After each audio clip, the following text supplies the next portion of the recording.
Okay, great. So thank you so much, Bhumika, for agreeing to be on this call. We have been talking about this for quite some time in terms of, your engagement with NADE and the work that you did as a volunteer and basically how the campaign with Nethra umbrella kind of went viral.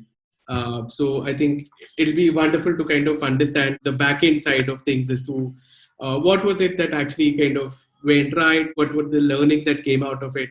Thank you so much, Simit. I remember you had put in a LinkedIn post, which is whether paid media or unpaid media works better for not-for-profits, and that's how we connected over this call. Thanks a lot for the opportunity. And just to put it across, I did visit NADE once or twice. I was referred by a friend, and pandemic had already started, and it was the second wave which was on, and visited them for generally understanding what they do and all. And that's when I came to know that they make umbrellas, and it's 70% or above. The assembly of the umbrellas is being done by blind people. And when I had a conversation with the founder, Mr. Nair, I realized that they're sitting on a huge inventory because they've not been able to sell these umbrellas. And I'm an ardent believer of the fact that while NGOs do need donations, but if there are those enterprising NGOs who have been able to skill people and get some employment opportunity so that they are on their own, such NGOs definitely need to be applauded, and we need to go extra mile in supporting because they are actually using the lever of support to rise up on their own. They just need a foundational help. They're not going to be needing our help forever. It's not a grant and a subsidy which they are, totally dependent on. And, when they say that should you give fish or should you teach fishing? So this was one classic case. I thought that, they are actually working with people with disabilities and coming from underprivileged backgrounds. Some of them are below poverty line. And to be born in a poor family and with disability, it just adds to so much of struggle. And, when you're raising a child and the child is poor and is disabled, that, it's not even an investment. You don't know whether that child will be able to economically contribute to the family needs in the future. So there's so much of struggle for that child. And these are the kind of people that NADE is, supporting. And when I did see that umbrella making exercise, they were just doing it like a perfect factory setup, one after the other. And it was a perfect example of a teamwork also. So people with visual impairedness were doing the assembly, and then it was getting picked up by people who are orthopedically challenged who were stitching it, and then the quality checks were being done by deaf and dumb people. And they have so much of energy which they want to use, and they were like packing it, boxing the whole thing, and the box were getting piled up, and that's the sight I saw. And but the end result was that we are just occupying these people for now. We don't know whether we will be able to sell. And when I just looked at the umbrella, the quality, it was something much better than what we buy in our normal life. I couldn't be personally just sitting with that information and do nothing about it. I thought even if people have to stock it up, they may not mind because it's coming for a cause, and let's just try. So that's how we started that thought process of selling umbrellas. And the first thing that came to my mind was this, that okay, so he has named it Nethra umbrellas, and these are umbrellas made by a bunch of people who are disabled, but majority of it is actually contributed by people who are blind. So there's a lot of fine print that can go into the campaign, but let's just highlight the fact that these are Nethra umbrellas and they are made by blind people. So to say that that's how the engagement and the whole process actually started. Could you talk a bit about NADE as such, as to about the organization in itself? So NADE is a not-for-profit organization which is almost 37 years old. But the founder, Mr. Nair, K. Radhakrishnan Nair, is working for the cause of disability for almost 40 plus years. It's just that he formalized the setup, 37 years back. From the inception, his philosophy is very clear that, these are a set of consumers. They are consumers of resources, people with disability I'm talking about. They are consumers of energy of other people. There's so much to be done to raise such a human being. They are just consuming. They are not able to produce anything. They are just consuming. And how much can the parents give? How much can the peer group give and give? Can they not produce something on their own? Can they not have a livelihood of their own? So it's from inception that he's very clear that he needs to get them to work. From the time the organization has started, they're doing a lot of skilling work. A majority of their work is in the area of skilling. The organization has not only created their own cooperative unit, which is an offshoot of NADE, but they have also helped a cooperative movement for people with disabilities across other NGOs and other states also. So in a way, they have supported about 5,000 people with disabilities directly, and indirectly, they have supported about 10,000 such people.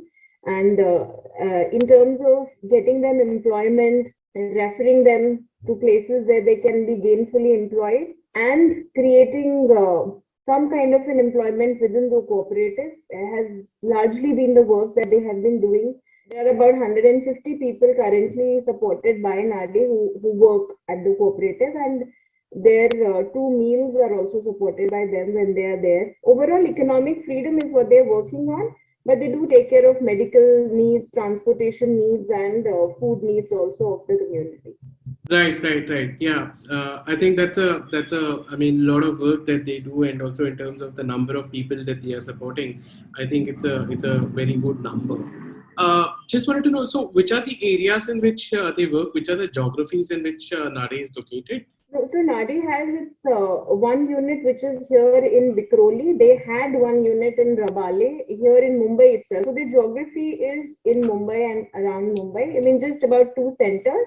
And the one in Rabale, they had to close down because of pandemic. They could not continue to pay the rent. So some machinery was there and people were making bags out there, which they had to close down.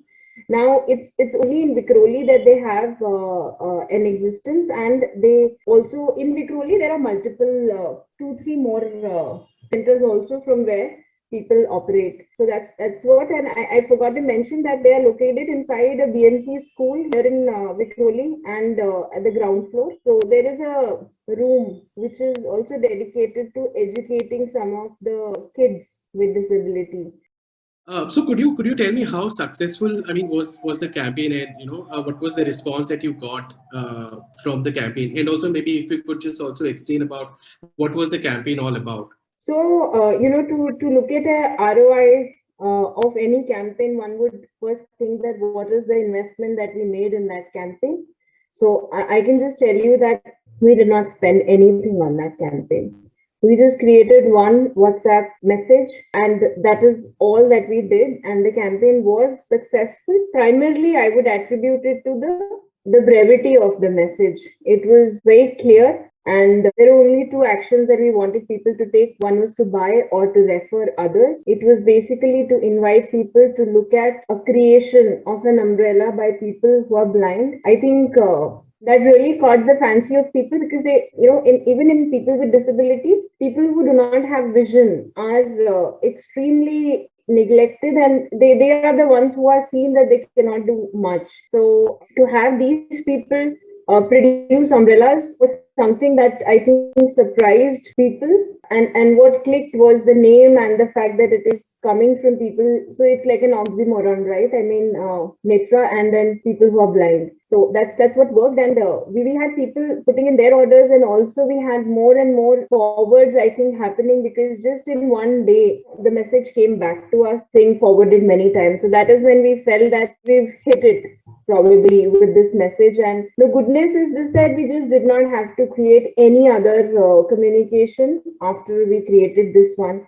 And WhatsApp is the only communication medium we used. We were not prepared. Actually, when we started, we thought that we'll try, and we were not too sure whether we will be able to hit any success. But we did, get a very overwhelming response, and we did not feel the need to create anything other than this message. But to our surprise, we had to go to Facebook to put some content out there, purely because One, we were not able to answer those many calls, so we had given only WhatsApp number. It's either the message or the WhatsApp call that was coming, and people were finding it extremely annoying that we are not able to answer their calls, and we were feeling very helpless that there is no way to call so many people. Even today we had about 5,000 unread messages, and we felt very bad that we just could not do justice. It's just that people went onto the website, which was given also in the creative, and then they located the landline number, and then the call started coming on the landline also. But at the same time, we realized that what is that we are answering on the call is only what is the variety that we have. Might as well just send that catalog as a, auto message on WhatsApp itself. So we were just trying to do those kind of things. So when you started the campaign, what were the goals that you had in mind? And, what was, when you mentioned that you had a lot of inventory, what were the numbers that you sort of had in mind? Yeah, in terms of numbers, Simit, we had about 30 to 35,000 umbrellas with us. When we started, we were not sure whether we will be able to sell few hundreds also. So it's not that we decided that we will want to liquidate our entire inventory. We did not even count it properly, and there's no even inventory management system also at the NGO. Luckily, we had a catalog which was ready. So in terms of numbers, we were not gunning for liquidation of the whole stock, but we were just gunning for some movement of the stock, and we had that kind of a stock. And proudly, a happy moment arrived when in just 1 month we could actually get orders which covered almost 50 to 60% of the stock.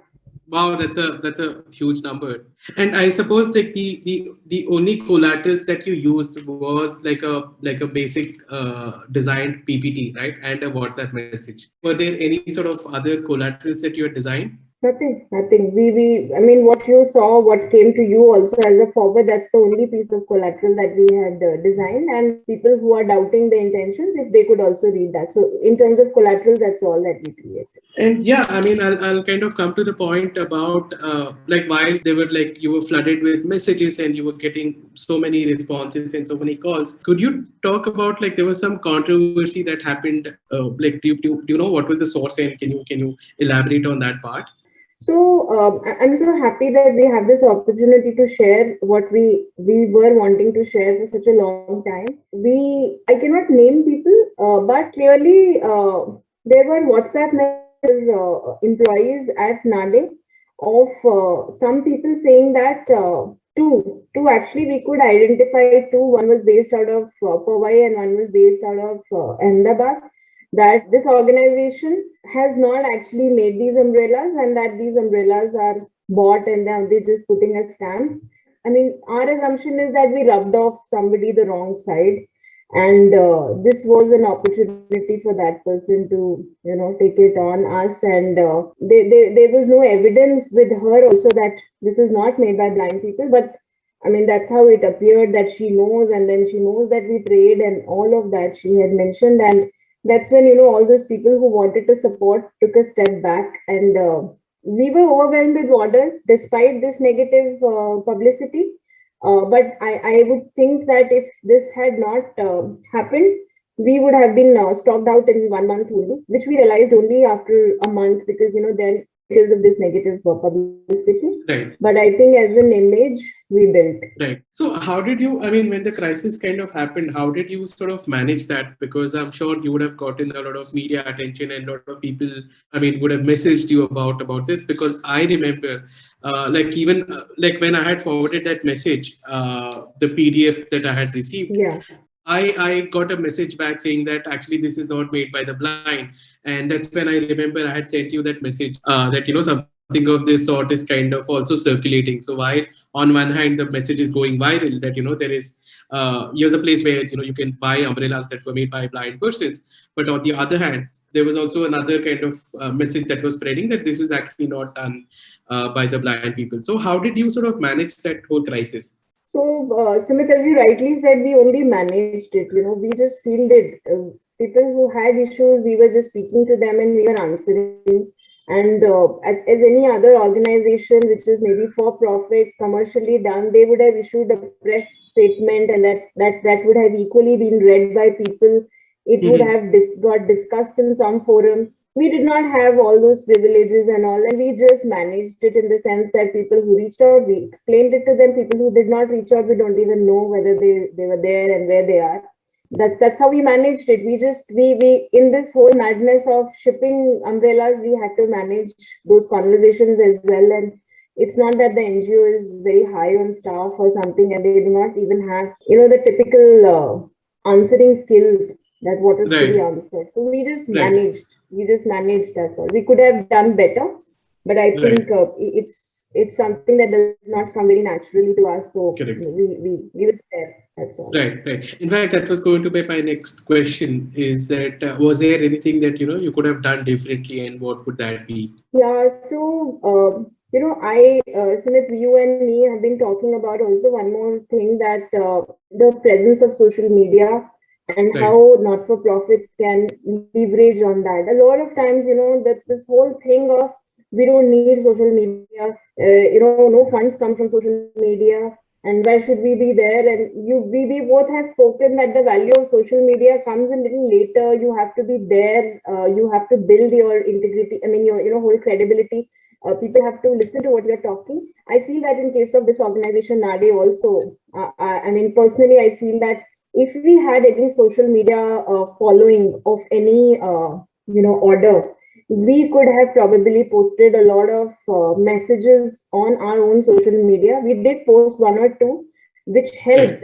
which helped big time, because people who were having objections, they were being diverted to Facebook, go and see what has been written by the organization. But there was that minimal following, right? So it wasn't going viral. It was not spreading. So Right. I feel that that's one time I felt, when so much good work is happening, how come there is no formal following? How come there's no formal channel of communication? And so I felt that we could have done that better if we had any strategy around having a social media presence, which is what we are building right now as we speak. Mhm. But at that point of time, we just had some random presence, which helped as much as it could. It helped more only, in fact, compared to what it could have done otherwise. But it was not optimal.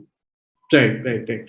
So, I mean, if I had to kind of ask you in terms of what were the biggest lessons that you learned from, from this case, and overall, like the campaign, what would sort of those be, and also like how many, like out of the 35,000 umbrellas that you started with, by the end of the campaign, how many were you able to kind of sell? In terms of numbers, if I may just say, we still get some orders and still umbrellas are being made, and we don't have a very clear ERP system. So I think we did liquidate about 30,000 umbrellas, and we were making also as we were selling, and therefore that whole situation was a more of a dynamic situation. And even now, when in Chennai in November it rained, we got orders. So we still get orders when there are showers in any state, and that's a good part. I mean, it did go into the corporate houses also, and we received some bulk orders as well. Right. So in terms of numbers, that's where. So that was the biggest learning, that we must create good content, and people like good content, and it is respected. So so that was one good reinforcement, I would say. And Mhm. another learning that I had was this, that we got to have technology backup. We just cannot be doing things manually. People are used to convenient shopping Correct. options, and to a certain extent, they would give it to us because we are an NGO, we are people with disabilities. But beyond that, they're not going to sit and wait for calls ringing and nobody answering. Correct. They're going to get irritated, and they are going to be writing on Google, and we'll have good reviews about the product, and we will have bad reviews about the customer Correct. handling. So we faced both of them. So I think, I mean, I would say that compassion is what started the whole thing, but we lost out because of negative publicity. We also somewhere need to improve upon the way we handle customers. This is not just for NADE, it is, I think it is for all the not-for-profits, that compassion is an impulsive feeling. You can encash on it at that moment, but the whole journey has to be respected equally, and we must give it to the customers if we are venturing out to sell. People are used to very professional way of doing things. So these I would say, things learned the hard way also. Today, a lot of non-profits, they have, like, they sell some of the other products, whether it is handicraft related or it could be something else. But they may not necessarily have the kind of professional mindset that is required to run a business or treat the whole product as, from a business point of view. So the challenges that you mentioned in terms of not having the right sort of technology and doing things manually, and also the fact that in terms of the media crisis, not having like a proper PR person or a communications person to kind of come out with a proper press release and so on, just to tackle the sort of crisis. So, I mean, I would just answer this in two parts. What is that we will do for Nethra a little later, but in general about not-for-profits, I think more than they looking at another partner, which is more enterprising. It's all a mindset issue, Sumit, and some of the NGOs that I am used to speaking to, they're very professional. So one thing that I feel is that it's a mindset issue that there are some really good practices in the for-profit world. Now, profit is the only word which should be, removed. That NGOs cannot be making profit, or they cannot be Right. profiteering, but they can always have a corpus.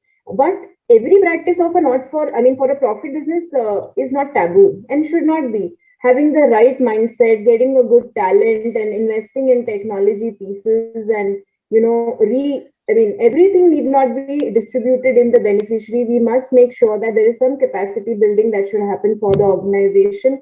And, so just run it like a business, run it Right. like a sustainable business.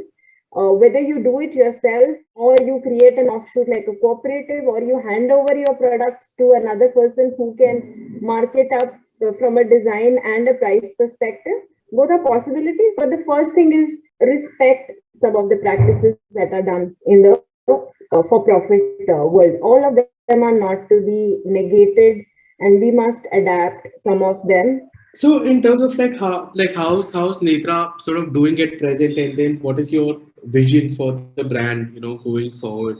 Okay, so one is I still remember that Mr. Nair himself, he was just overwhelmed with the response, with the media coming in. He is a media shy person, but I think he had a latent or a dormant dream that he should be able to create a movement of sorts for people with disability.